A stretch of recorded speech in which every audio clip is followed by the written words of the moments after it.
khalaqal insana 'allamahul bayan. Asyhadu an la ilaha illallah wahdahu la syarika lahul karimul mannan.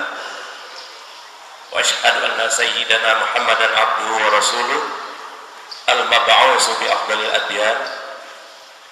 Allahumma shalli wa sallim ala sayyidina Muhammad wa ala alihi wa ashabihi dzawil fadli wal infaq. Yang saya hormati Bapak Ketua Prodi PAI Fakultas Tarbiyah UIN IAIN Cekala, insyaallah menjadi UIN. Yang kami hormati moderator, pimpinan mahasiswa, anak-anak kami, para mahasiswi yang kami cintai dan banggakan. Pertama-tama marilah kita menjaga puji syukur kehadirat Allah Subhanahu wa taala, di mana pada pagi hari yang cerah ini kita telah dapat melaksanakan sebuah agenda pendidikan kuliah umum Stadium General yang dilaksanakan oleh Prodi PAI Fakultas Tarbiyah IAIN Cekala. Kemudian salawat dan salam marilah kita iringkan dari junjungan alam Al-Muallim Al-A'dham, pendidik terbesar sepanjang sejarah, Nabiullah Rasulullah Muhammad SAW, kepada keluarga dan sahabat beliau sekalian. Pertama-tama saya menyampaikan apresiasi dan terima kasih atas dipercayanya kami, saya pribadi, untuk menjadi narasumber pada hari ini oleh Bapak Dekan, oleh Bapak Ketua Prodi. Saya sedikit ngeri kalau disebut narasumber. Kalau disebut narasumber sedikit ngeri, karena ada kata majmu nara lainnya yang harus kita hindari.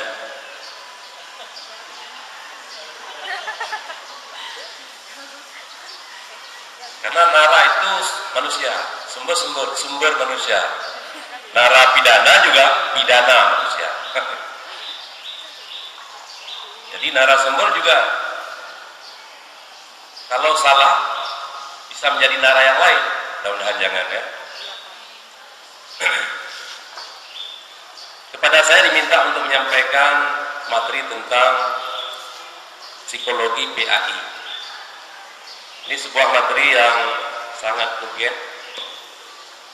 Saya mohon izin Pak Moderator, saya harus sana sebentar ya.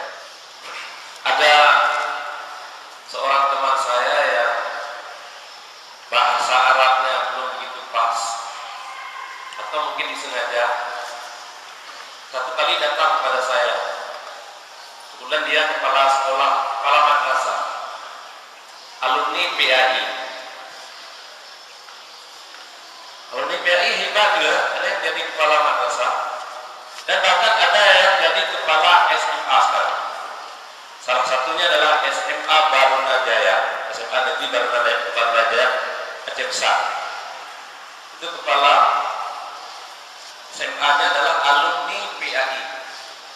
Dan yang ngomong di tempat ini adalah alumni PAI pada tahun 1981. Berapa puluh tahun yang lalu. Ya. Saya adalah alumni PAI. Alhamdulillah, sekarang juga menjadi ketua Majelis Pendidikan Daerah alumni PAI. Jadi jangan dikira alumni PAI apa, tapi ada apanya. Seorang kawan saya alumni PAI cerita sama saya, Pak, sekolah kami la yamutu wa la yahya. Dia terjemahkan tidak bermutu karena tidak ada biaya. Jangan cari di kamus, tidak ada itu. Dia hanya sekedar bergurau dengan bahasa Arab. Lalu saya katakan, karena dia kepala sekolah, kalau gurunya bermutu, sekolah itu bermutu. Kenapa? Guru itu adalah ujung tombak dalam proses pembelajaran. Guru itu adalah pemutar arus energi untuk lahirnya mutu berusaha. Coba lihat di mana ada sekolah yang gurunya bermutu, pasti lulusannya bermutu. Di mana sekolah yang guru agamanya bermutu, pasti sekolah itu bermutu. Oleh karena itu, guru, apalagi guru agama, dan Anda semua adalah calon-calon guru agama. Dia bukan hanya memiliki 4 kompetensi pokok: kompetensi pedagogik, kompetensi profesional, kompetensi sosial, kompetensi personal. Guru agama harus tambah satu lagi, kompetensi spiritual. Ya, harus tambah satu lagi, kompetensi spiritual. Kalau begitu guru agama harus lebih tinggi dari guru yang lain kompetensinya, dan dia harus profesional, menjiwai pekerjaannya, dan dia harus merupakan panggilan hidup. Dan jangan khawatir, sekarang alhamdulillah pemilih terbanyak di UIN Naraniri, termasuk di IAIN Jakarta, adalah jurusan PAI. Betul nggak? Saya juga tahu itu jurusan PAI termasuk prodi unggulan. Dan jangan khawatir masa depannya. Saya sejak tahun 2006 ke 2001 sudah mencoba mencari lahan kita sekalian. Dulu guru agama 1, sekolah 1 guru agama. Sekarang sedang saya rancang lagi, setiap sekolah minimal harus ada 4 atau 5 guru agama. Bagaimana caranya? Dahulu kami pernah memasukkan agama itu bukan hanya 2 jam saja, karena kita syariat Islam. Tapi guru agama harus 5, karena 5 mata pelajaran agama dia. Akidah, akhlak, bahasa Arab, SKI, fikih, bahasa Arab. Akidah, akhlak, hadis, fikih, SKI, bahasa Arab. 5 minimal. Coba ikut. Sekarang di Aceh ada 3.327 SD saja. Kali 5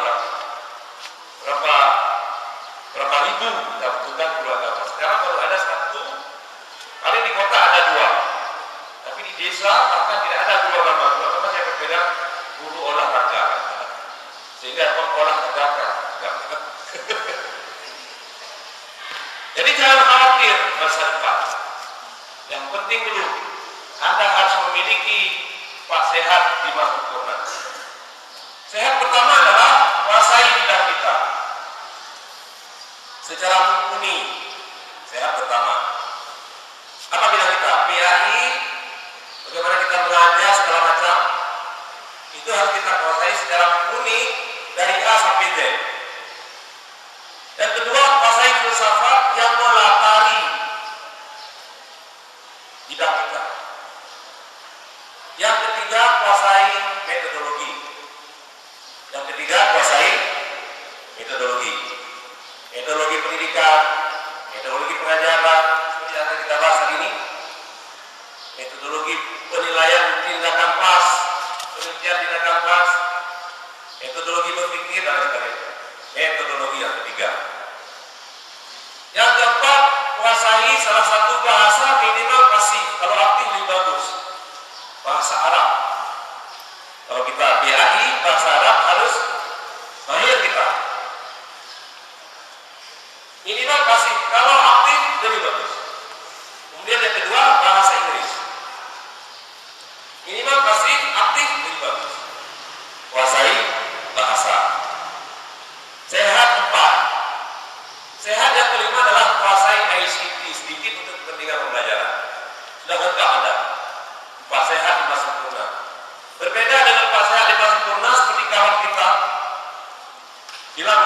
kalau kita bilang ini, sehat satu, makan yang banyak, tidur yang banyak, main-main yang banyak, 4 minum kopi, 5 merokok. Itu pasti anak sempurna juga. Lagi kaum laki pasti anak sempurna, 4 minum kopi, 5 merokok. Jadi pasti anak sempurna kita itu tadi. Kurang 1 masih sehat, tapi kurang sempurna. Kurang 2 masih sehat, tapi kurang sempurna. Kurang 3 apalagi, kurang 4 apalagi, kurang 5 apalagi. Berarti kalau kurang 5 itu disebut dengan alamatul papai. Alamat papa. Alamatul papai salah satu. Al-awwalu qarukain, yang pertama qarukain. Dan sahabat saya bisa qaru itu ribut sama tetangga, sama kawan. Ya, qarukain. Asalnya tuh kerja hantim, kerja tak tahu. Asal satu asyik main game. Bagaimana kita mau menjadi orang yang tak sehat di masa sempurna kalau hanya asik main game? Main game boleh waktu sehingga yang lain digunakan untuk belajar. Ya, itu satu. Jadi dua agama itu harus bahisul waqi', harus menjadi orang yang mampu membaca realitas tanda-tanda zaman sekarang. Coba lihat realitas bermacam-macam sekarang. Di negeri kita ini apapun laku, termasuk nabi palsu. Di negeri kita apapun laku, termasuk nabi palsu dari Depok pusatnya. Ya, aliran sesat mana-mana sekarang. Ya, di mana-mana aliran sesat. Abraham lah, Milaka Abraham, kemudian Milaka Malaka apalagi nanti disebut. Gafata. Jadi orang hidupnya ini harus betul-betul menjadi waqisul waqi' dan rijalul Islam. Kita harus mampu memperbaiki keadaan. Ya, harus menjadi rijalul Islam. Harus menjadi orang-orang yang mampu membahas meneliti tentang realitas. Kemudian saya juga ingin sampaikan sedikit, ada teman baru sekarang. Nah, saya siapkan sedikit Pak, tapi mohon maaf karena masalah teknik ini. Ada seorang pakar genetika namanya Robert Gilbert mendeklarasikan keislamannya setelah ia terperangah kagum oleh ayat Al-Quran yang berbicara tentang iddah. Ya, apa itu iddah? Masa tunggu untuk kawin lagi. Masa iddah wanita muslimah yang dicerai suaminya seperti yang diatur oleh Islam. Gilbert, pakar yang mendedikasikan usianya dalam penelitian sidik pasangan laki-laki baru-baru ini, membuktikan bahwa dalam penelitiannya ditemukan jejak rekam seorang laki-laki akan hilang setelah 3 bulan. Akhirnya masuk Islam ya. Kita sangat sesuai dengan hukum Islam berkaitan dengan iddah itu, yaitu salah satu huruf. Masa iddah menahan diri untuk 3 bulan. 3 kali suci berarti dihitung adalah 3. Baru hilang rekam jejak seorang laki pada perempuan itu setelah 3 bulan. Ternyata masuk Islam ya. Artinya apa? Ada kesejajaran antara ayat-ayat Allah dalam kalam Allah dengan ayat-ayat Allah dalam alam Allah, yaitu yang ada pada manusia. Dan tadi pagi mungkin siapa yang bisa yang membaca koran atau mungkin baca lewat media sosial, dikatakan lagi sekarang ini ada seorang hakim memvonis bahwa seorang perempuan mengandung bayi kembar yang satu milik laki-laki A, yang satu milik laki-laki B. Masya Allah.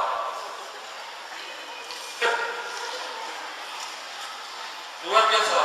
Ternyata pada tahun 1887 juga pernah kejadian dalam saat bayi kembar yang satu berwarna kulit putih, yang satu berwarna kulit hitam. Ternyata dalam sepekan itu dia melakukan sesuatu kesalahan yang dilaknat Allah, yaitu zina, sehingga dia bisa menghasilkan 2 gen sekaligus. Lalu berebut sampai berkelahi bawa ke pengadilan. Akhirnya diputuskan pengadilan yang berwarna hitam harus dibayar nafkahnya oleh bapaknya yang gaib itu. Ada pula bapak yang gaib. Bapaknya yang gaib itu yang berkulit hitam. Si bayi yang putih harus dibayar nafkahnya oleh bapaknya yang gaib itu, yang baik berwarna putih oleh bapak yang berwarna. Jadi luar biasa agama Islam mengatur semuanya. Kenapa terjadi sebuah equilibrium dalam kehidupan? Adanya keseimbangan dalam kehidupan. Tidak terjadi perkelahian, tidak terjadi percampuran generasi yang tidak sah. Maka diaturlah termasuk masa ibadah. Jadi Gilham tadi masuk Islam gara-gara dia yakin bahwa ternyata Islam agama yang benar, sehingga terbuktilah inna dina indallahi Islam. Luar biasa. Ada penelitian yang lain lagi saya ingin sampaikan berikut. Subhanallah, di tengah-tengah kegundahan umat Islam, dengan sengaja Allah telah turunkan, telah kirimkan jawabannya melalui 2 orang pakar peternakan dari Hannover University di Jerman, sebuah universitas terkenal di Jerman. Namanya adalah Profesor Schultz dan Dr. Hazimi. Apa yang dia teliti? Berdua beliau memimpin suatu tim penelitian yang terstruktur untuk menjawab persoalan sakit dalam penyembelihan terhadap hewan tanpa proses stunning. Di dunia barat itu, orang barat itu menuduh orang Islam melanggar hak asasi kebidatangan. Kenapa diikat kakinya lalu disembelih? Sehingga orang barat sekarang pakai stunning, ditembak dengan tembakan bius, lalu hewan itu pingsan, baru disembelih.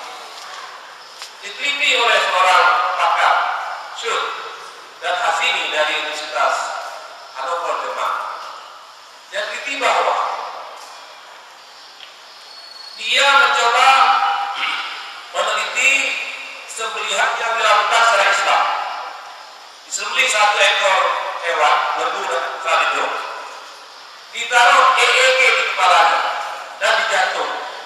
EEG itu alat mendeteksi detak jantung, dan juga ada gerakan-gerakan di kepala nanti bisa dipantau melalui EEG. Dipasang alat EEG kayak kita di tes jantung, pasang alat di kepala sapi. Ya kan? Apa yang terjadi adalah, lanjut, next. Hasil penelitian Profesor Schultz dan Dr. Hazim dalam melakukan uji coba itu adalah pada 3 detik pertama, kita bisa melihat secara nih 3 dan 4. Pada 3 detik pertama setelah penyembelihan hewan dan ketika saluran pada leher sapi itu putus, ya, outputnya putus, tercatat bahwa tidak ada perubahan pada grafik EEG. Tidak ada perubahan. Kalau kita dites tensi atau dites pakai alat itu, gini kan, terjatuh kan. Ini tidak ada perubahan, biasa aja, normal aja. Menarik sekali. Hal ini berarti bahwa pada 3 detik pertama setelah penyembelihan tidak ada indikasi terasa sakit. Maka disyaratkan penyembelihannya dengan pisau yang tajam, dengan membaca basmalah, Allah pada sebenarnya tidak terasa sakit. Berarti selama ini dituduh bahwa umat Islam melakukan kekerasan terhadap binatang keliru. Lanjut. Setelah 6 detik pertama tersebut, EEG merekam adanya aktivitas luar biasa dari jantung untuk menarik sebanyak mungkin darah dari seluruh anggota tubuh dan memompanya keluar. Pompa keluar sampai darah. Hal ini merupakan refleks gerakan koordinasi antara otak kecil dan jantung melalui sumsum tulang belakang yang disebut dengan spinal coordination. Spinal coordination. Ada koordinasi antara otak dan jantung. Jadi semua darah itu dipompa keluar. Luar biasa, subhanallah. Lanjut. Sedikit lagi. Subhanallah, pada saat darah keluar melalui ketiga saluran yang terputus di bagian leher, grafik EKG tidak naik, tapi justru drop sampai ke zero level. Drop sampai ke zero. Sampai ke nol. Dekat nol. Kedua hal ini tersebut menerjemahkan sebagai berikut. No feeling of pain at all. Tidak ada rasa sakit sama sekali. Allahu Akbar walillahil hamd. Dia adalah masih Islam. Jadi selama ini orang menuduh Islam dan hukum-hukumnya, termasuk hukum penyembelihan itu melanggar hak asasi kebinetangan terbakar. Dan bahkan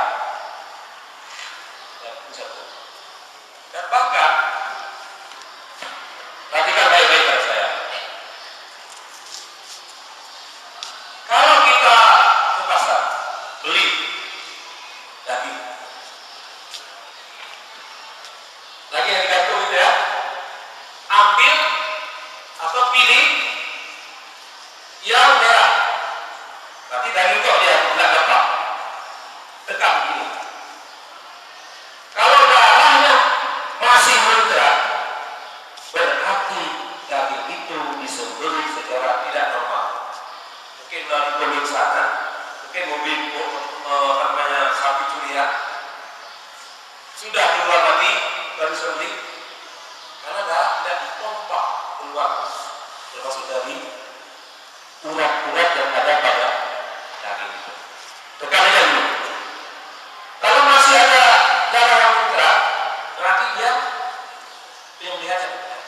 Tapi kalau bersih, tidak keluar, tidak muncul darahnya, tetapi sedikit di kulit, itu bersih dan digiris. Apa artinya? Coba lihat. Hurrimat alaikumul maitatu waddam wa lahmul khinzir. Diharamkan kepada itu apa yang pertama? Bangkai. Bangkai itu merupakan suatu kombinasi virus-virus yang luar biasa. Dan daging dan darah merupakan calon, dan bahkan dalamnya sudah ada virus untuk melahirkan berbagai penyakit. Makanya haram darah. Menarik adalah kenapa darah disebut selamatkan, padahal khinzir disebut yang ketiga. Itu pertanda adalah bahaya pertama makanan yang kita makan. Makanya harus halal dan thayyibah. Tapi thayyibah adalah baik, bersih, higienis, sehat. Darah yang kita makan sedemikian dan dimakan sedemikian rupa itu, apa namanya, masih ada unsur darah dalamnya adalah berpenyakit. Maka yang kedua diletakkan buat, satu baru khinzir. Subhanallah. Ternyata sekali lagi ajaran Islam sudah terbukti kebenarannya di alam dan para ahli yang meneliti. Bukan orang sembarangan yang meneliti. Kalau begitu orang barat itu masuk Ustaz, orang non sana masuk Ustaz.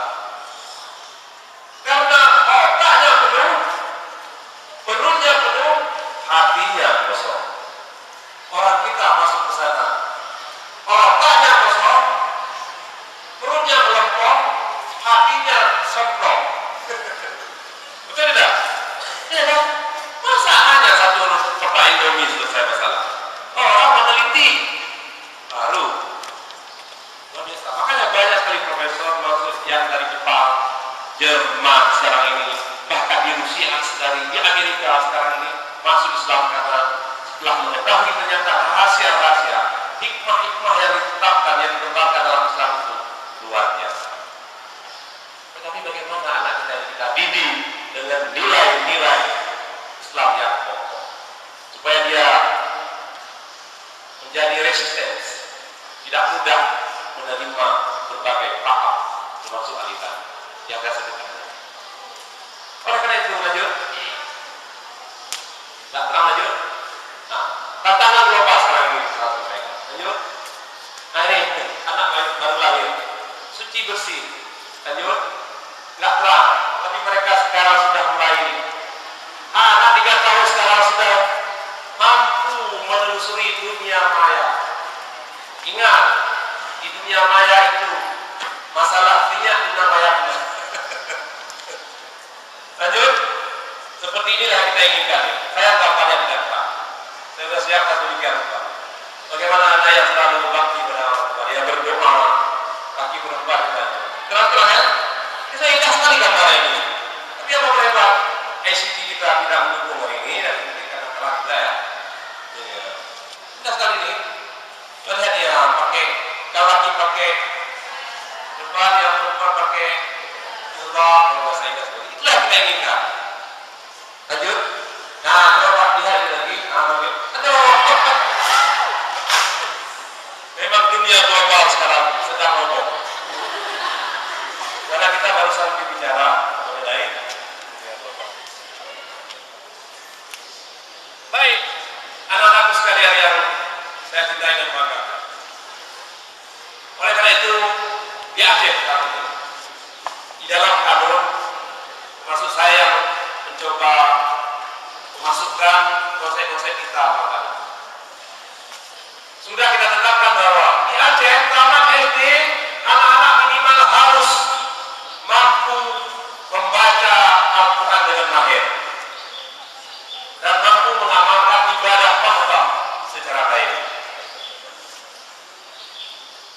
Sekarang ini tahu tidak, 54% umat Islam tidak mampu membaca Al-Quran. 54%. Tinggal 36% lagi yang bisa, yang mampu baca Al-Quran.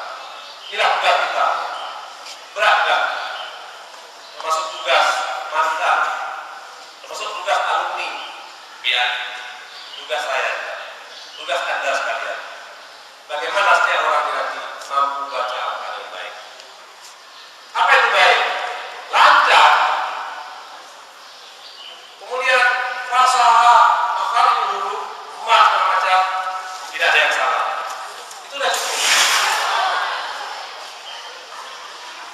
Robohlah sebuah globalisasi.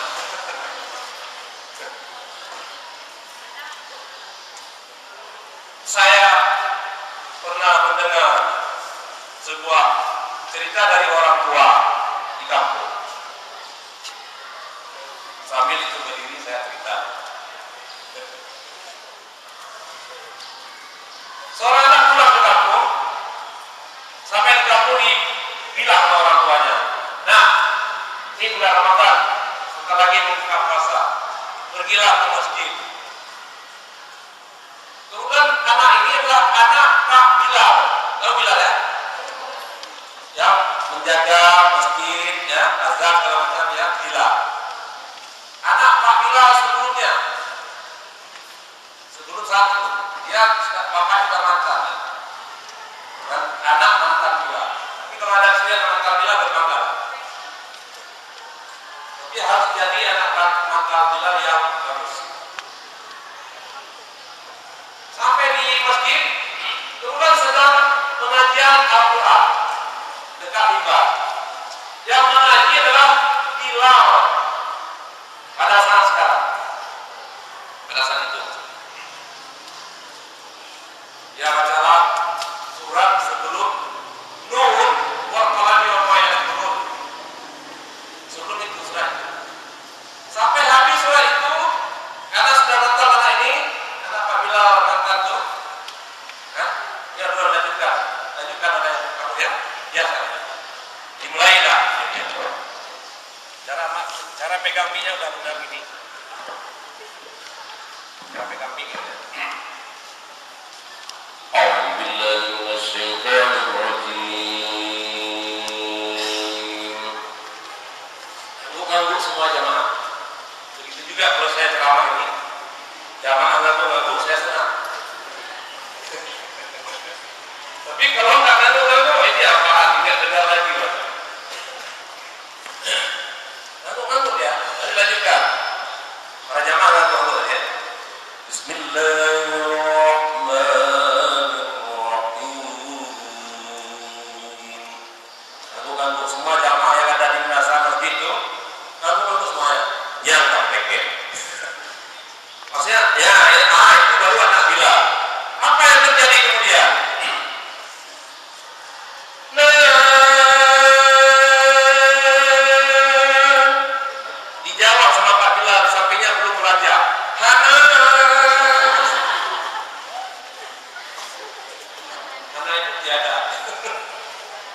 selalu diakiti.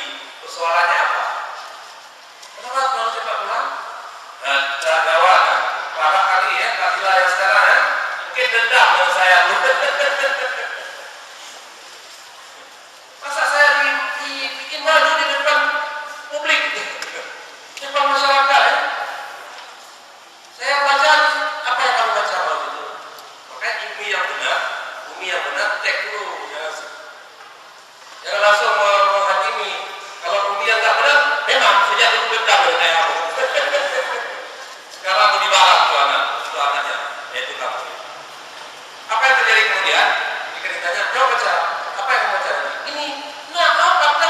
Itu bacanya adalah nun wal qalami wa ma yasturun. Coba. Ada 54% yang seperti itu. Itu disebut dengan fawaid singkatan-singkatan yang ada pada pembuka surat. Nah, kita harus paham tuh. Alif lam mim, qaf ha ya ain shad, alif lam mim shad yasin. Jangan sampai dibaca yasana. Begitu juga pada waktu yang lain. Satu kali saya pernah menjadi imam di suatu tempat. Pernah juga saya sampaikan yang lalu di seminar yang lain. Saya jadi imam, saya sampaikan pada makmum. Kita nanti baca sujud tilawah ya. Insyaallah imam. Saya mulailah. Kemudian pas salat tarawih hari itu. Tapi di belakang saya lihat orang pintar. Salat tarawih. Saya baca surat Al-Insyiqaq. Al-Insyiqaq ya, itu sama Al-Insyiqaq. Sampai kepada ayat innahu dhanna an lan yahura bala inna rabbahu kana bihi basira fala aqsim bisyafaqi wal layli wa ma wasaqa wal qamari idha ittasaq la tarkabunna tabaqan an tabaq fama lahum la yu'minuna wa idha quri'a alayhim al-Qur'an la yasjudun. Tanpa rukuk langsung sujud. Terjadi 3 manusia datang ya, tuh subhanallah. Dikira ini salat baru tanpa rukuk. Yang satu lagi pakai tepuk tangan. Nah, yang satu lagi tidak ada rukuk. Ya, tidak ada rukuk. Keras ya. Yang satu subhanallah, yang satu tepuk tangan, yang perempuan boleh. Sah salat bisa lanjutkan. Tapi dia hari itu imam juga, jangan salah. Kalau salah pasti sah juga salahnya. Tapi yang bilang, dah ada rukuk. Nggak ada rukuk apa itu? Nggak batas salatnya dia. Ya, dalam masyarakat ada 3 modus, ada 2 modus minimal. Modus yang pertama adalah tidak punya data, yang penting kritik. Tapi cara kritik benar sah dia. Walaupun agak TOL dikit. Apa TOL? Tapi yang kedua yang bilang, salatnya nggak ada rukuk. Data dia nggak punya, cara menegur salah. Begitu juga ada satu kali, ada seorang imam tuh baca, qul ya ayyuhal kafirun la a'budu ma ta'budun wa la antum 'abidun ma a'budu wa la ana 'abidun ma 'abadtum wa la antum 'abidun ma a'budu wa la ana 'abidun ma 'abadtum wa la antum 'abidun ma a'budu wa la ana 'abidun ma 'abadtum wa la antum 'abidun ma a'budu. Ada orang yang masuk tadi, terlambat dia. Idealnya imam buka buka begitu, ya halil dia sembahyang. Ini nggak selesai sembahyang hari ini. Coba keluar dia dari masjid lain. Yang satu lagi, lakukan saja. Lakum dinukum waliyadin. Tapi dia udah rasa salahnya, karena udah masuk bahasa Indonesia. Lakukan saja, jangan negur. Jamaah seperti itu dengan kata imam jadi makmum menjaga sah dia. Belum bisa di makmum.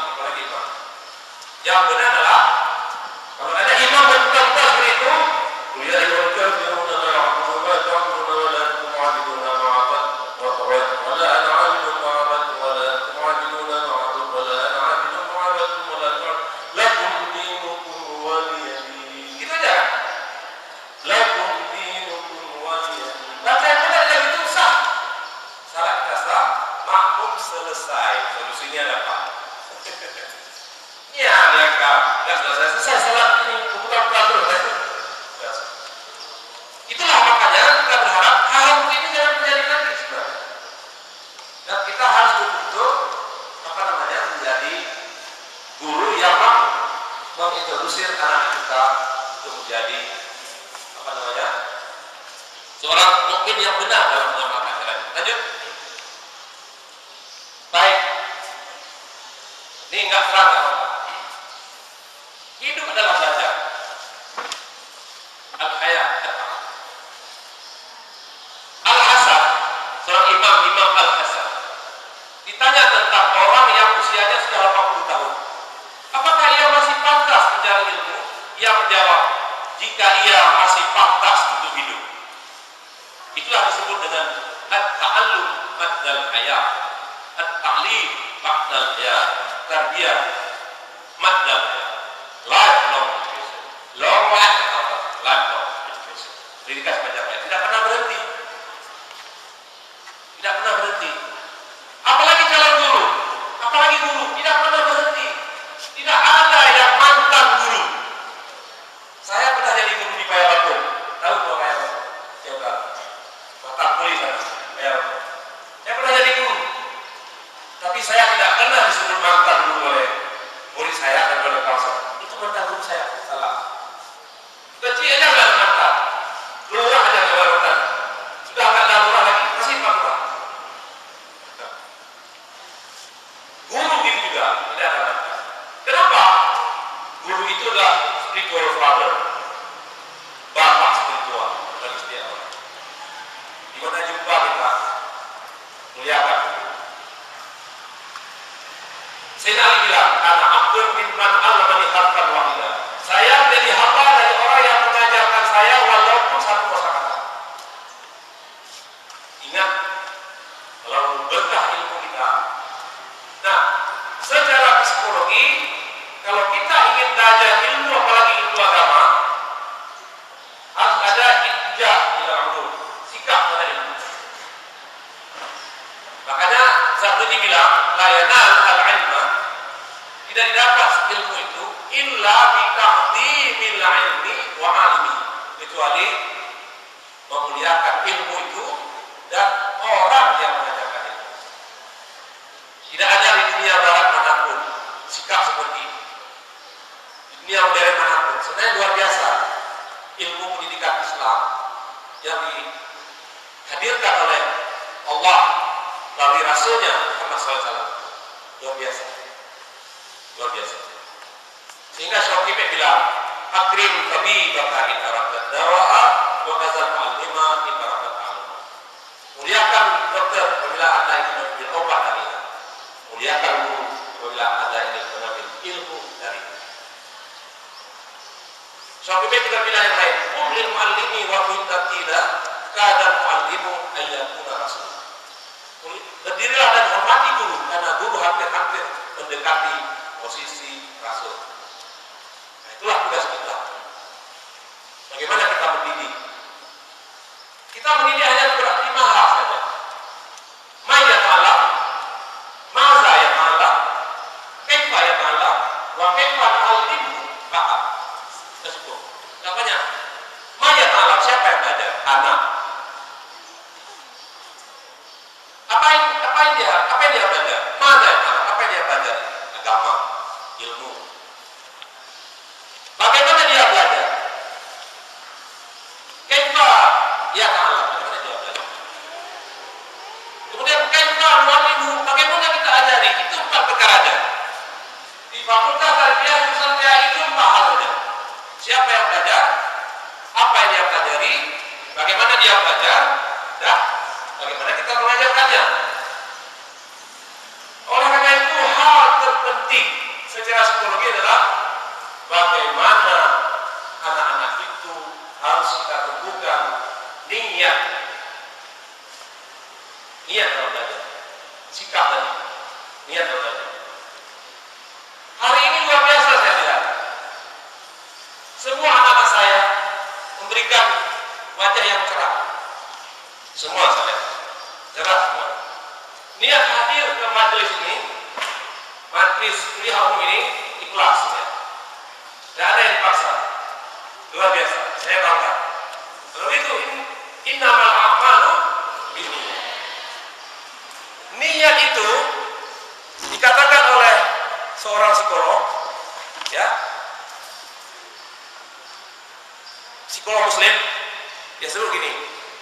Adapun niat itu merupakan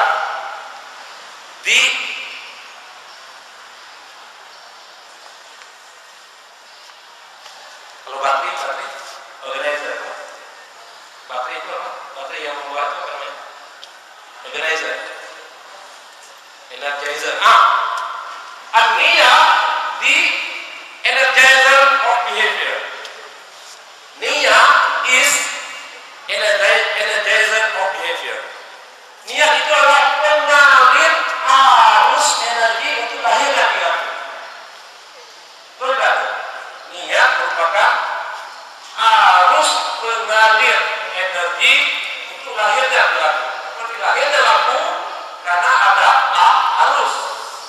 Lahirnya perilaku kita berbuat baik, berbuat tidak baik, jujur tidak jujur disebabkan karena niat. Makanya disebut an-niyah di energizer of behavior.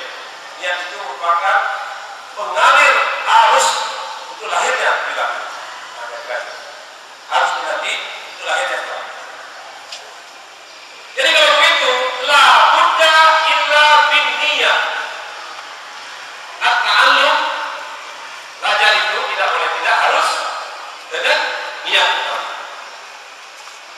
Makanya saya katakan, adik-adik sekalian, ada juga filsafat di majalah yang lain. Tadi craft filosofi. Jadi akan saya bilang craft filosofi yang lain. Ada Silakan untuk yang bertanya. Sebut nama, semesta sama unit.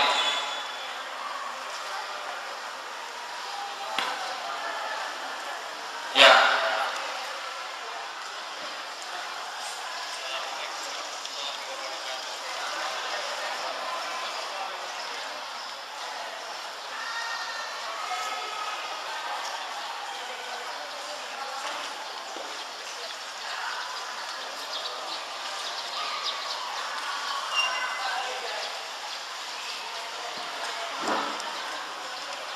Assalamualaikum warahmatullahi wabarakatuh. Nama saya Dini Inanda, Imam Unit 1, jurusan Pendidikan Agama Islam. Jadi yang pertama sekali yang saya ingin tanyakan, yang saya tangkap tadi ketika Bapak berbicara tentang ketika makmum menegur imamnya dalam sholat yang mempunyai 3 versi. Yang di situ bahwasanya imam tinggal di rumahnya, tapi makmum menegur dengan 3 versi. Tapi yang saya tangkap itu sah. Tetapi sepengetahuan saya, nanti mohon dikoreksi kembali. Kalau rukun itu tinggal kan agak rancu karena rukun sudah. Kalau rukun tinggal ada cara-cara tertentu kalau kita mengulang. Seperti umpamanya rukun tinggal, misal, kalau rukun nggak bisa, kalau menurut saya, mungkin dilemparkan kembali. Kemudian yang kedua, pertanyaan saya tentang